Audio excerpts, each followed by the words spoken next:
हमारी 1 साल से बात चल रही थी। मीन्स हम दोनों के बीच बहुत अंडरस्टैंडिंग थी। उसने मुझे 2 महीनों से कह रहा था कि शादी कर लेते, शादी कर लेते। मैं मान नहीं रही थी। फिर उसने मुझे बहुत फ़ोर्स किया, फिर मैंने कहा हाँ, हम कर लेते हैं शादी। पहले तो उसने मुझे कहा 2 महीने बाद कर लेते हैं। फिर उसने मुझे बोला 10-15 दिन बाद कर ले। फिर मुझे बोला कि आज ही आ जाओ, आज ही शादी कर लेते हैं। मैं फिर मान गई। फिर मैं शाम को घर से निकली 7:30 बजे, और उसने मेरे सारे टिकट के पैसे, उसने मुझे मना कर दिया था। कहता कि ना आप पैसे मत देना, मैं पैसे दूँगा। फिर मैंने उसकी बात मान ली। फिर जब मैं चंडीगढ़ से लखनऊ पहुंची, फिर उसने मुझे कहा अपना सिम कार्ड फेंक देना। मुझे उसने अपनी कसम दी थी कि अपना प्लीज़ सिम आपको मेरी, मैंने फेंक दिया फिर सिम कार्ड।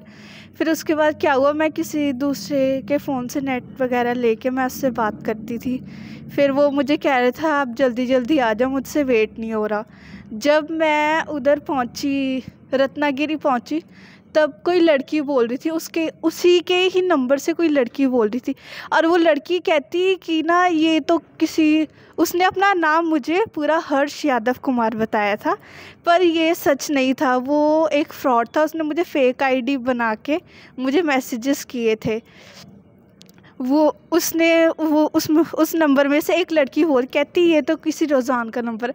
उस टाइम मैं इतनी शॉक्ड हो गई थी, मैं इतना रोई, मैं क्या, उस लड़की की वजह से मैं इतनी दूर आई, अपनी फैमिली को छोड़ा, अपनी फैमिली से इतना झगड़ा किया, उसकी वजह से मैं मीन्स इतना भी सफ़र कर रही हूँ ना, क्या बताऊँ। अब वो लड़का कहता कि ना मैं तो तुम्हारे साथ रहा ही नहीं रिलेशनशिप में, किसने कहा, सामने से झूठ बोल रहा है। और उसको जब मैंने प्रूफ दिखाया तब जाके उसने सच बोला। पर उसका नाम उसने क्या बताया आपको? उसका असली नाम रुझान है। रुझान मुस्लिम है वो। आता हे पण बघा, म्हणजे आता ह्याला काय म्हणायचं, हे कोइन्सिडन्स तर असू शकत नाही ना, हे हिंदूंविरुद्ध झालेलं एक षडयंत्र आहे याचा अर्थ. म्हणजे मुलींना आज फसवलं जातंय आणि त्याचा वापर काय कशासाठी करतायत आपल्याला नाही माहिती. मुलाचं रुझान म्हणून आहे, पूर्ण नाही नाव माहिती. रुझान तो सौलकर है, रुझान तो सौलकर, तौसलकर। आपसे वो बात कैसे करता था? वो मुझसे क्या हुआ, उसने पूरा बताया कि वो ना अपनी किसी फ्रेंड की हेल्प कर रहा था। कहता कि ना मेरे फ्रेंड ने ही बोला था आपको मैसेजेस, उस कॉलिंग में उसका फ्रेंड बोलता था और मैसेजेस में वो मुझे मैसेजेस करता था, और मुझे पता ही था ऐसा सब कुछ हो रहा था। कॉलिंग कैसे करता था? वीडियो कॉल करता था या? वीडियो कॉल मैंने उसे इतनी बार फोर्स किया ना, मैं क्या 1 साल हो गया हमारे प्यार को, तो एक बार वीडियो कॉल कह रहे नहीं करनी मैंने वीडियो कॉल, जब मिलेंगे ना तभी हम मीन्स एक दूसरे को आपस में देख लेंगे। आपको फोटो भेजा था उसने? हाँ, उसने अपनी फेक फ़ोटोज़ भेजी थी मुझे। आईडी का नाम क्या था? आईडी का नाम pvt.0122 था। और आईडी पर नाम कौन से नाम से आपसे बात कर रहा था? आईडी का नाम ही यही था pvt.0122। हाँ, नाम उसने मुझे अपना पूरा हर्ष यादव कुमार बताया था, और ये बताया था कि मेरे पापा पॉलिटिक्स में और मेरी मम्मा भी पॉलिटिक्स में है, और मैं दिन में कॉलेज जाता हूँ, मेरा 2nd ईयर बिजनेस मैनेजमेंट में कॉलेज है, और दिन में मैं कॉलेज जाता हूँ, फिर बाद में मैं अपने पापा की फैक्ट्री चलाता हूँ डीजल की। पर एक बात मैं पूछ सकती हूँ क्या, आपको एक बार भी ऐसा लगा नहीं कि वो वीडियो कॉल क्यों नहीं कर रहा है, या उसका चेहरा आपको नहीं लगा कि मैं जानूँ, क्योंकि आप 18 साल की हो, आप भी पढ़ी लिखी हो? हाँ जी, पढ़ी लिखी हूँ, पर उसके प्यार में इतनी पागल हो गई थी कि बस क्या बताऊँ, इतनी बड़ी गलती होगी मुझसे अपनी ज़िंदगी में। अब ये गलती मैंने कभी नहीं करनी। मैंने भी LLB करनी है और लॉयर जज बनना और अपने मम्मा पापा का नाम रोशन करना है। रत्नागिरी में जब आप आए ना, तो वहाँ से क्या हुआ?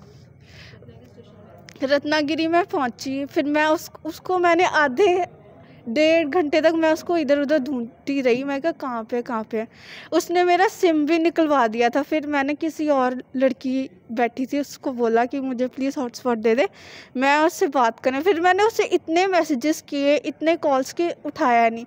फिर बाद में जब सिंपल कॉल की मैंने, तब जाके किसी लड़की ने उठाया। तुम्हें लेने के लिए उसने स्टेशन पर कोई गाड़ी भेजी थी? नहीं, वो कह रहा था मैं लेने आऊँगा 7:30 बजे, मैं जल्दी आ जाऊँगा, पर वो आया नहीं। उसके बाद क्या हुआ, मैं ना मेरे पास पैसे थे ना कुछ था मेरे पास। मैं फिर इधर उधर गई, मैं क्या जॉब के लिए ढूंढती हूँ, क्या पता पैसे आ जाए मेरे पास, मैं घर वापस जा सकूँ। फिर एक मोबाइल की शॉप में गए, उधर के भैया इतने अच्छे थे, उन्होंने मेरी सारी प्रॉब्लम पूछी, उन्होंने मेरी हेल्प की और पुलिस को बताया। और जब पुलिस उस लड़के को लेके आई, उसने सब अपना सच कबूल कर दिया कि मैं अपने मुंबई में, मेरा एक फ्रेंड है अयान, वो हर्ष कोई था नहीं, फेक नेम था, वो मेरा फ्रेंड है अयान, उसकी मैं हेल्प कर रहा हूँ।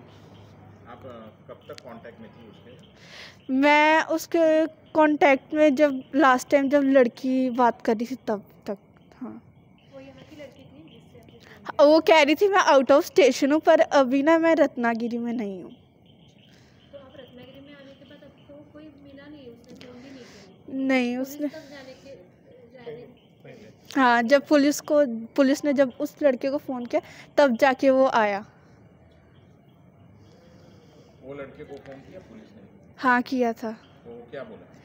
वो कहता कि हाँ मेरे फ्रेंड है, हाँ ये मेरी हेल्प करता था, मीन्स मेरे से बात करने के लिए। वो कहाँ का लड़का है? वो लड़का मुंबई का है, उससे आप मिलिए। अयान।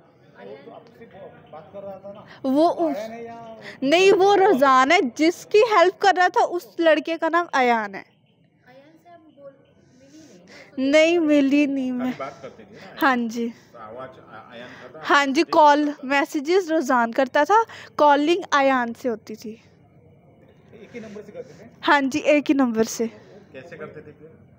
कॉलिंग में, सिंपल कॉलिंग में। नहीं, एक ही नंबर। देश विदेशातील प्रत्येक घडामोडींचे लाईव्ह अपडेट मिळवण्यासाठी आता साम टीव्हीच्या सर्व सोशल मीडिया प्लॅटफॉर्मला लाईक, फॉलो आणि सबस्क्राईब करा। तसंच सर्व नोटिफिकेशनसाठी बेल आयकॉन प्रेस करायला विसरू नका।